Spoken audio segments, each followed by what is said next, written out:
Ce soir je rentre seul, comme hier, avant-hier. L'impression que le monde me regarde de travers. Il fait si froid dehors. Bonsoir mesdames et messieurs et bienvenue dans le Carrefour des Jeunes, la plateforme d'expression libre-échange jeune. Et aujourd'hui, nous nous retrouvons une fois de plus pour parler d'un thème qui touche directement la jeunesse. Donc le thème que nous avons choisi ce jour, c'est jeunesse et engagement citoyen. Comme le disait Franck Fénan, chaque jeune doit, dans une relative opacité, découvrir sa mission, la remplir ou la trahir. L'engagement citoyen est basé sur des valeurs fortes comme l'écoute, le partage, l'entraide et la solidarité. Il peut avoir des actions différentes selon l'éducation d'une personne. C'est aussi le fait de rentrer en contact avec son milieu, son environnement pour permettre à beaucoup de personnes aujourd'hui de pouvoir se sentir à l'aise. Donc l'engagement citoyen se traduit par des gestes du quotidien pour participer pleinement à la vie de la société. Donc aujourd'hui, on a le plaisir de recevoir deux jeunes sur ce plateau avec qui on aura la chance de pouvoir partager ce thème. On va commencer d'abord par la dame, Kadijatou Ba, qui va se présenter à l'ensemble des téléspectateurs d'Énergie TV. Alors bonsoir tout le monde. Bonsoir. Moi je suis Kadijatou Ba, et jeune et à la fois engagée auprès de la communauté, de moi-même et de tout ce que je peux faire pour aider ces pays, le Mali, d'aider mes confrères. Voilà, c'est tout. D'accord, c'est aussi l'occasion de me retrouver auprès de mon très cher ami aussi qui est Alassane Traoré, un jeune entrepreneur aussi. Quelque part aussi c'est de l'engagement. Entreprendre, c'est servir une société.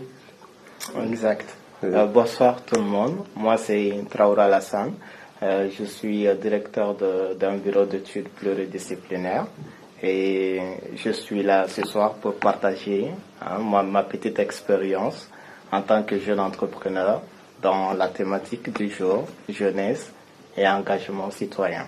Voilà, donc nous nous retrouvons toujours dans le cadre de cette émission, le Carrefour des Jeunes. Donc c'est pour dire que l'engagement citoyen aujourd'hui, c'est vraiment important quand on est des jeunes qui se soucient du développement de notre pays, qui s'engagent, qui apportent un peu de leur science chaque jour pour pouvoir aujourd'hui permettre ce développement durable. Et donc tout le long de cette émission, durant ces 1 heure, ça serait l'occasion pour nous de pouvoir développer avec des questions pour pouvoir profiter de l'expérience de mon très cher ami qui est entrepreneur et Kadijatou Ba aussi, une jeune très active dans la société. Donc comme ça, je vais commencer par une question qui va tourner autour de nous. Voilà, donc qu'attendez-vous par engagement citoyen? Je vais commencer par vous. Qu'est-ce que j'attends par engagement citoyen? Moi, je vais décortiquer la question en mettant en surbrillance deux mots: engagement et citoyen. D'abord, qu'est-ce que c'est qu'un citoyen? Et quand on entend parler de citoyen, on fait attrait directement à la citoyenneté. Et la citoyenneté qui veut dire tout simplement le respect des valeurs de la société. D'abord, identifier ses devoirs vis-à-vis de la société et ses droits, maîtriser ses droits à l'endroit de la société. Donc, l'engagement citoyen d'un jeune, c'est l'engagement d'un jeune de maîtriser d'abord ses droits et de se battre au maximum de sa possibilité pour mettre en exercice, en activité, ses devoirs vis-à-vis de la nation dans laquelle on vit. Voilà. D'accord, donc déjà je pense que c'est très bien noté ce que vous venez de développer avec nous tout à l'heure. Ça serait l'occasion aussi de passer la même question à notre très cher ami Kadijatou Ba. Vous, qu'est-ce que vous attendez par engagement citoyen des jeunes? Oui, et comme mon frère l'a si bien dit, moi je pense qu'on ne peut pas parler d'engagement citoyen sans pour autant savoir ce que c'est qu'un citoyen dans un premier temps. Et donc, vu qu'il a déjà apporté des éléments de réponse à cette question, je ne vais pas revenir sur la même question ou bien sur la même réponse. Je dirais juste que c'est des prises d'initiative, en fait, auprès de la jeunesse pour s'engager de manière à donner des rôles, à prendre des initiatives et à faire leur implication, à participer dans les prises de décision de façon significative et à tous les niveaux. D'accord. Donc c'est toujours dans ce sens que moi aussi je vous rejoins à travers ce petit texte-là. Donc l'engagement citoyen se traduit par des gestes quotidiens pour participer à la vie de la société. Il y a aussi pour but de venir en aide aux personnes en difficulté, et soit de façon directe ou par le biais des structures qui sont déjà très actives dans ce domaine-là. Donc, moi, comme ça, je vais poser cette question à vous. En quoi sera-t-il important l'engagement des jeunes dans la société? L'engagement des jeunes dans la société, c'est un élément très important. Déjà, quand on est jeune, quelle que soit ta nature, il faut se faire valoir dans la société. Ne pas être un élément neutre. Déjà, l'engagement citoyen, ça commence au niveau de la famille. En tant que jeune, il faut vraiment se faire valoir au sein de sa famille. Ne pas être l'élément neutre. Tout le monde a besoin de se considérer. Tout le monde a besoin de respect. Alors, pour se faire respecter, il faut soi-même se respecter. Donc, c'est quelque chose de vraiment capital et d'important. Et surtout dans notre pays à nous, on a vraiment besoin de ça. On a besoin que la jeunesse soit engagée. On a besoin que la jeunesse soit réellement motivée pour le devenir de cette nation. Voilà. Vous avez quelque chose à ajouter par rapport à son intervention tout à l'heure? Oui, en fait, j'aimerais juste répondre sur le fait que nous disons et nous le répétons chaque jour que la jeunesse est le pilier de la nation en réalité. Et donc, quand on demande encore l'importance de cette jeunesse ou bien de l'engagement de cette jeunesse dans la société, moi je dirais que en réalité, la question, on le pose, mais c'est pour nous remettre en question, nous jeunes, en réalité. La prise d'initiative que nous ne prenons pas trop au sérieux ou que nous prenons trop à la légère très souvent, c'est ce qui fait que ces rôles ou bien ces questions sont souvent posées. Ou bien est-ce que c'est parce que nous ne retrouvons pas notre rôle dans la société, notre place dans la société? Qu'est-ce qui nous manque pour qu'on puisse s'impliquer davantage pour ce qui nous concerne, nous, la jeunesse, pour ce qui est de notre participation et pour ce qui est des prises d'initiative? La prise d'initiative, en réalité, comme il l'a dit, c'est vrai, le respect en fait partie. Mais le développement personnel en fait partie dans un premier temps. Le développement de ta famille en fait partie. Le développement de ton quartier en fait partie. Et pour finir, le développement de ta nation et de l'international en fait partie au dernier niveau. Mais pour parler de tout ça, il faut que tout commence par toi. Il faut qu'il y ait des idées dans ta tête. Il faut que tu aies d'abord la volonté de faire quelque chose pour ta société. Et il faut d'abord que tu aies la volonté de faire quelque chose pour toi-même. Quitte à devenir simplement un exemple auprès des autres jeunes. Il ne s'agit pas d'aller monter sur des montagnes, de faire ce que personne n'a jamais fait dans cette vie. C'est pas ce qui est demandé. Très généralement, quand on parle d'engagement, c'est ce que les jeunes voient. En réalité, nous nous voyons comme si c'était quelque chose qui nous était demandé et qui était dans notre impossibilité de faire en fait. Mais c'est pas la question. La question, c'est juste de se mettre en tête que moi, je peux faire ma petite part. Et cette petite part que nous voulons faire, et nous devons de le mettre dans notre devoir, et c'est cette petite part qui est appelée notre engagement. Et cet engagement, c'est ce qui est important dans la société, parce que c'est ce qui va apporter à l'épanouissement personnel, à l'épanouissement de la famille, à l'épanouissement de la société de façon globale. Quitte à différents rangs, ça dépend juste de ce que tu sais faire le plus et de ce que tu veux donner le plus. Et c'est de ce qui peut être meilleur pour nous, pour les autres.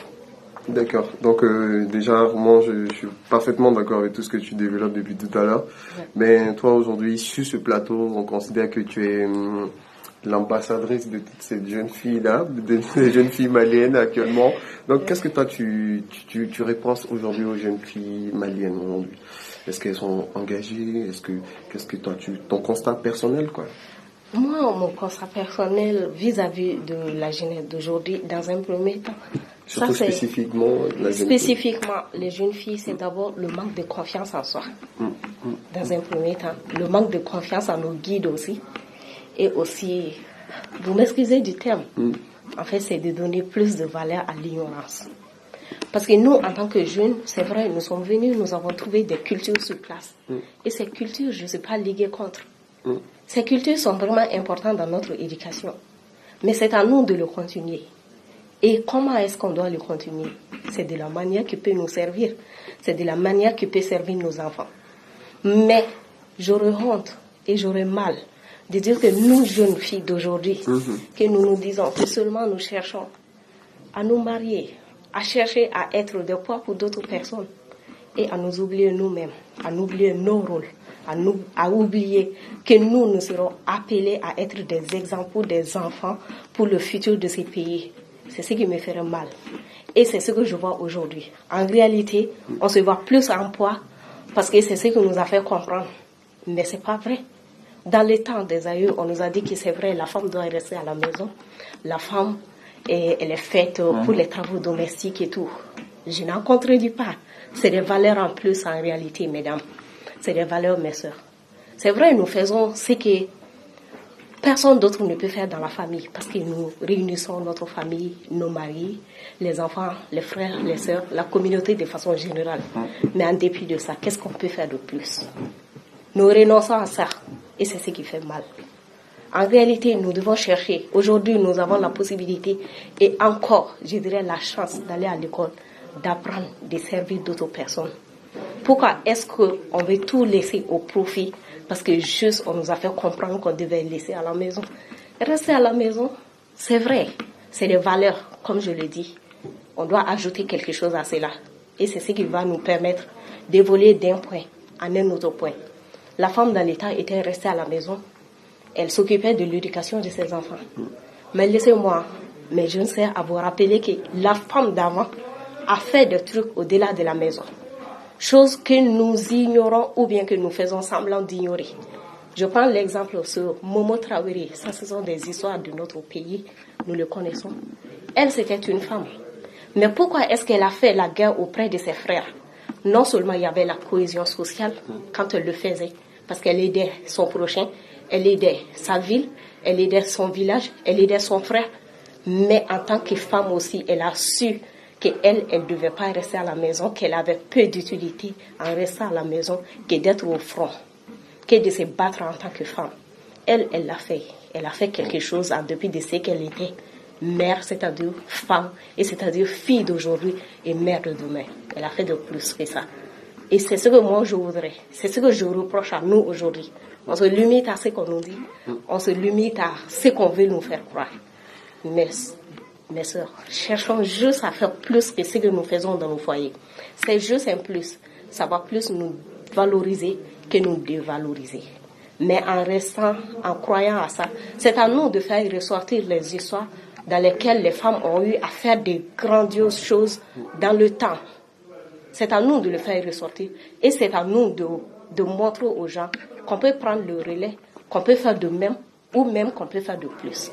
Ouais. Ça, c'est ce que je reproche à nous jeunes aujourd'hui. En tout cas, je dirais que pleinement, tu as rempli ton rôle d'ambassadrice aujourd'hui des jeunes filles sur ce plateau, parce que tout ce message, je pense que l'endroit de toutes ces jeunes filles, peut-être actuellement qui sont en train de suivre cette émission devant le petit écran, ce conseil vient directement d'une de vos sœurs, quelque part, qui vit cette expérience-là aujourd'hui, une jeune fille qui est très active dans la vie associative, qui pose des actions en vue de pouvoir permettre aujourd'hui pour la bonne marche de notre société, en fait. Donc, quelque part, je vais me retourner auprès de mon très cher ami.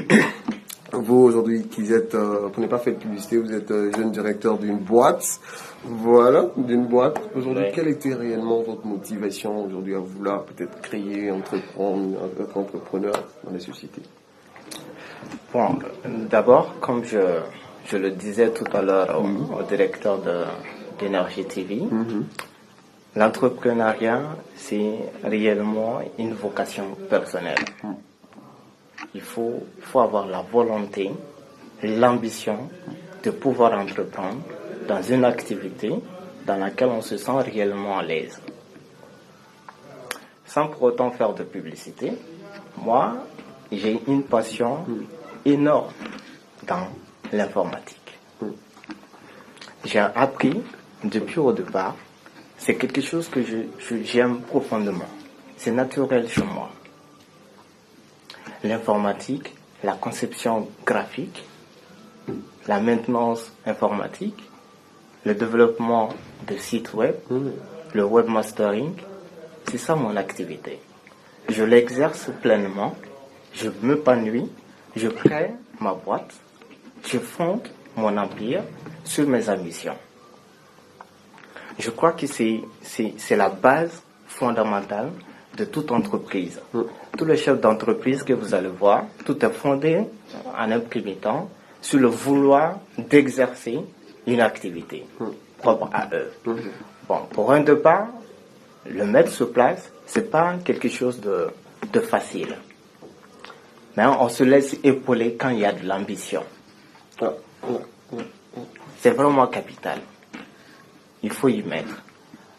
Après ça, l'activité qu'on veut s'exercer, c'est donner le choix, la possibilité de se former, de s'auto-former et de maîtriser son secteur avant d'offrir le service à des tierces pour penser à la rentabilité de la boîte. Donc, si je comprends bien, un jeune qui est d'abord entrepreneur, c'est d'abord rendre service à des personnes. Exact. Donc, tel doit être d'abord le premier credo d'un entrepreneur, c'est ça? Donc voilà. Rendre service. Ouais, c'est ça l'objectif de toute entreprise. On sert les autres. Mais en servant les autres, on se fait une renommée et on se fait une rémunération. Comme on le dit, tout service rendu a un prix. Forcément. Bien sûr, bien sûr. Voilà. Donc, on est vraiment heureux de vous avoir sur ce plateau et vous qui venez partager vos expériences avec l'ensemble des jeunes. Donc, comme ça, moi, je vais partir pour la troisième question. D'où vient le fait que beaucoup de jeunes restent en marge dans les prises de décision? C'est dû au fait par le manque en soi. Vous savez que ici au Mali, les idées, ça manque pas. Tout le monde a des idées. Tout le monde a des idées d'un projet. Tout le monde a un projet en soi. Mais il faut un certain stimulateur pour que la personne puisse comprendre à ses idées, croire de moins à ses idées, à ses ambitions, croire en soi pour pouvoir se battre et étaler les directions, les chemins pour atteindre son objectif. Et là, je dis un message à travers cette question. Je lance vivement un message à la jeunesse malienne. Croyez en vous pleinement. Dites-vous qu'il y a un génie qui est endormi en vous et vous êtes la seule personne qui peut l'éveiller. Je pense que tous les jeunes actuellement en train de regarder cette émission, franchement, prennent du plaisir parce que tel est vraiment le but de cette émission, le Carrefour des jeunes, c'est vraiment créer une plateforme où la jeunesse se regroupe, où la jeunesse discute, où la jeunesse parle. Donc c'est la voix de tous ces jeunes-là. Donc je vais partir comme ça à bas.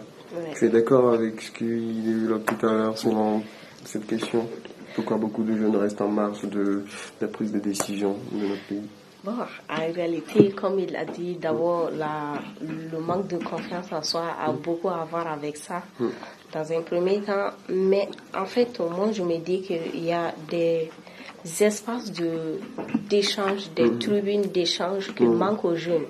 C'est pas parce que les jeunes restent en marge des prises de décision, parce que les décisions, ça doit remonter quelque part. Et si des fois nous avons des difficultés pour avoir accès aux gens qui doivent faire remonter les différentes informations, comment est-ce que ce que nous avons comme décision peuvent être prises en réalité? Et aussi, la jeunesse manque aujourd'hui d'être associée à pas mal d'activités, même si nous sommes associés nous sommes associés de façade parce que nous sommes là, notre avis est demandé, il y a des questions qui sont posées de temps en temps. Mais qu'en est-il de notre implication réelle côté participation? Moi, je dirais qu'il y a des jeux qui sont là et qu'on a besoin de fermer ces failles pour qu'on puisse se retrouver. Parce que la jeunesse ne manque pas de prise de décision, selon moi, mais les décisions tardent à remonter à là où il le faut réellement, ou bien les informations, en réalité, les décisions sont en réalité endormies sans que ça ne soit touché à qui de droit. C'est juste ça. Donnez-nous des tribunes d'expression, donnez-nous des occasions et donnez-nous des occasions de participer en réalité aux prises de décision, et la jeunesse aura à dire son mot pour les prises de décision. D'accord, donc comme ça, moi je vais juste dire qu'il y a aussi des associations de jeunes qui sont déjà très engagées dans la société. Qu'est-ce que tu penses de ces associations? Voilà, les associations de jeunes qui existent déjà, moi je me dis que c'est une très belle initiative d'abord, parce que c'est d'un moment on a plusieurs fois touché au manque de confiance en soi. C'est une manière de rehausser la confiance en soi en fait. Ces jeunes qui se regroupent partagent de l'information, ils sensibilisent, ils font pas mal de choses en réalité. Je dirais que ces jeunes font face à pas mal de défis. Et c'est l'éveil de conscience dans ces groupements d'associations qui est vraiment important et qui est capital pour la jeunesse d'aujourd'hui. La connaissance, oui, c'est à l'école, mais la connaissance, ça se complète. Ce que nous faisons dans les écoles, ce que nous récoltons comme connaissance dans la vie sociale, il faut aussi aller à l'encontre d'autres personnes qui ont d'autres expériences. Et moi, je pense que ces associations qui existent déjà sont des exemples frappants pour des regroupements de diverses personnes, de diverses localités avec diverses mentalités.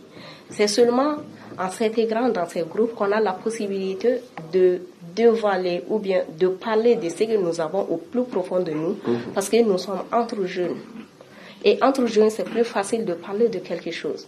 Et quelqu'un d'autre qui est là, qui a d'autres idées, qui peuvent le compléter, ou bien d'autres personnes peuvent nous aider en réalité à encadrer ce que nous avons comme idée, et aussi en groupe, on a plus d'influence et on a plus de pouvoir à agir en réalité.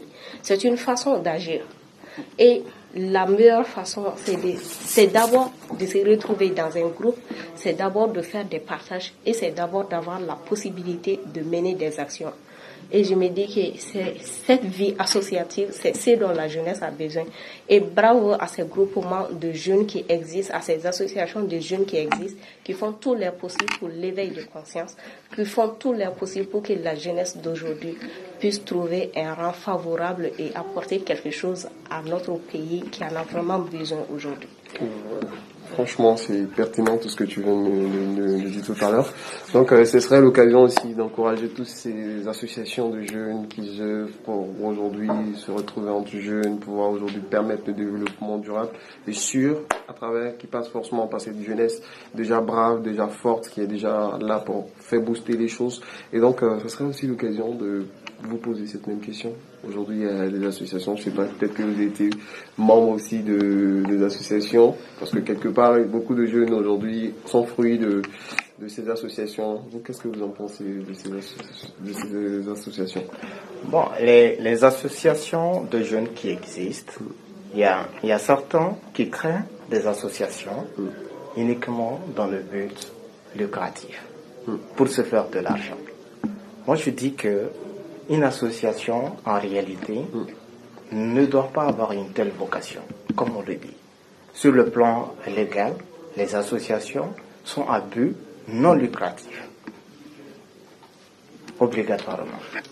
C'est bon de s'unir en groupement, c'est bon de s'unir en association pour le développement de sa communauté.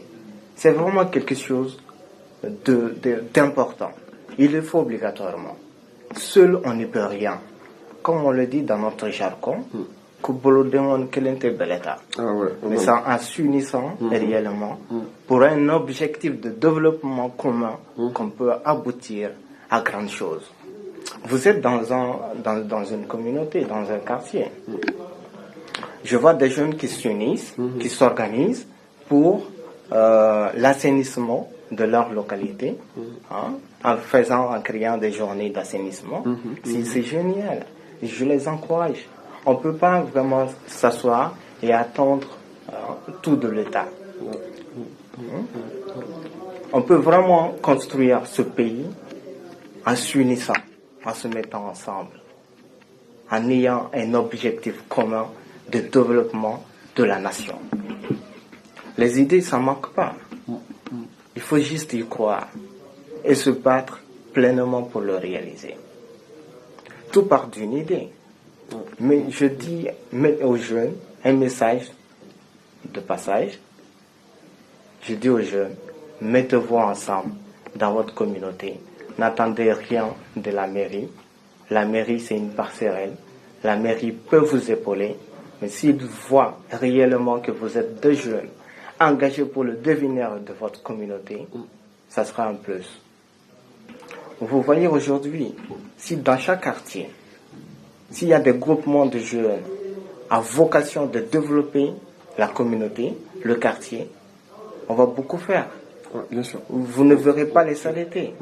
Il y a des grains qui s'assoient dans les rues, très sales. Alors que vous savez que sur le plan sanitaire, ce que la saleté peut apporter, c'est nocif pour tout le monde. Mais si on se met ensemble, en décidant d'assainir la rue, ça serait quelque chose de génial. Tout le monde va s'épanouir dedans. Voilà.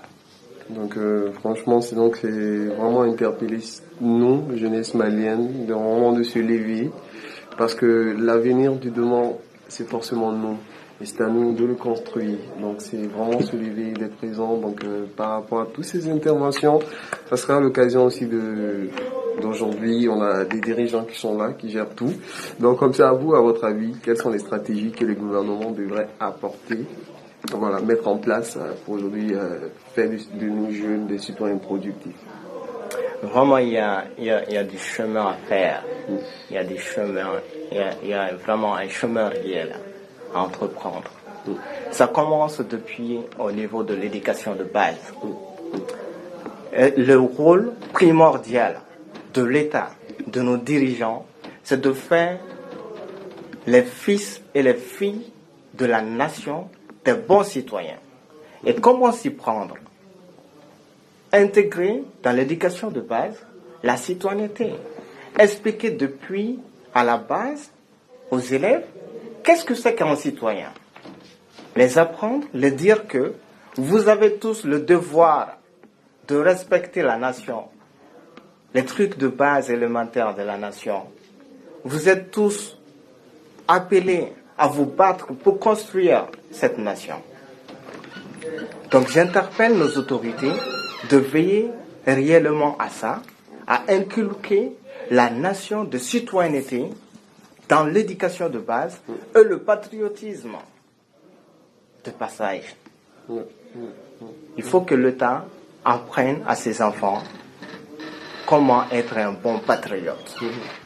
Vraiment, si tout le monde est bon citoyen et bon patriote, je vous assure que notre pays serait bon à vivre. Donc, franchement, si ce sera aussi l'occasion pour de pouvoir intervenir sur cette même question aussi. Vous, à votre avis, quelles sont les stratégies que nos gouvernements pourrions peut-être apporter pour favoriser aujourd'hui, permettre à beaucoup de jeunes de comprendre réellement que c'est important d'être présent pour le développement du pays?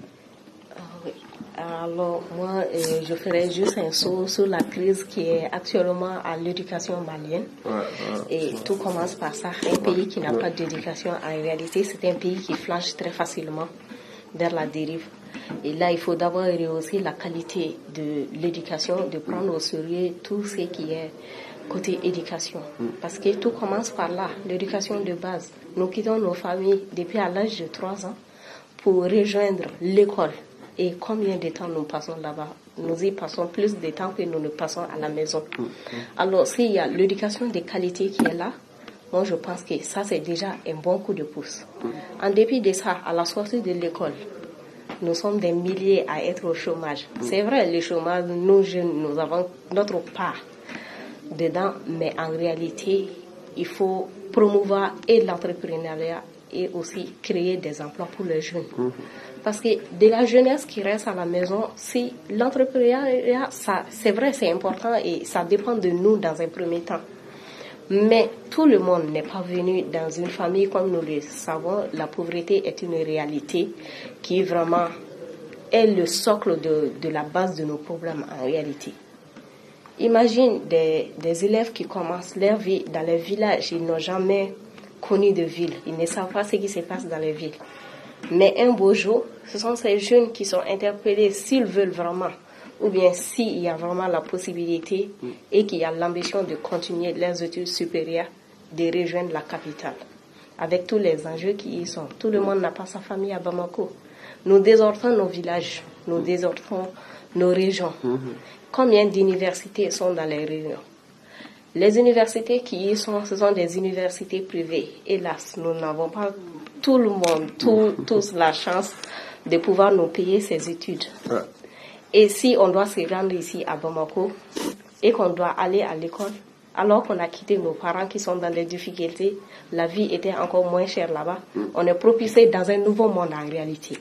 Et ce nouveau monde, comment le prendre avec les études que nous faisons ici? En fait, c'est des trucs, pour le moment, les gens les négligent. C'est vrai, il y a le campus universitaire qui existe. Mais qu'est-ce qui est dit sur ces campus universitaires actuellement? Ça n'encourage pas les jeunes d'y rester. Et encore, si les campus universitaires sont là pour aider les enfants, y a-t-il des programmes dans ces campus universitaires qui vont aider ces jeunes qui ont quitté des contrées lointains, qui n'ont aucune famille ici, qui se retrouvent propulsés à un nouveau monde avec des nouvelles réalités? Est-ce qu'il y a des programmes de base qui sont là pour les appuyer à sortir de leur cocon dans lesquels ils ont toujours vécu? Je n'en connais pas. Je voudrais juste qu'il y ait des programmes pour nous aider dans ce sens. Et encore, l'entrepreneuriat, s'il faut parler de ça, il faut d'abord pouvoir finir avec ses études. Il faut d'abord avoir l'idée de base par rapport à ça. Et je ne néglige pas l'éducation en réalité. Même ceux qui ne sont pas allés à l'école peuvent faire de l'entrepreneuriat, chose que d'autres me diront. Mais en réalité, nul n'ignore en réalité que l'éducation est la base de la réussite de l'entreprise aussi. Et encore, si ces jeunes sont là, que leur éducation de base ont des problèmes, ça c'est ce n'est qu'une petite partie du problème en réalité. Qui d'entre nous, ou bien combien d'entre nous ont été à l'école depuis à bas âge et qui ont pu finir avec les études universitaires? Qui d'entre nous ont pu seulement finir avec les études fondamentales?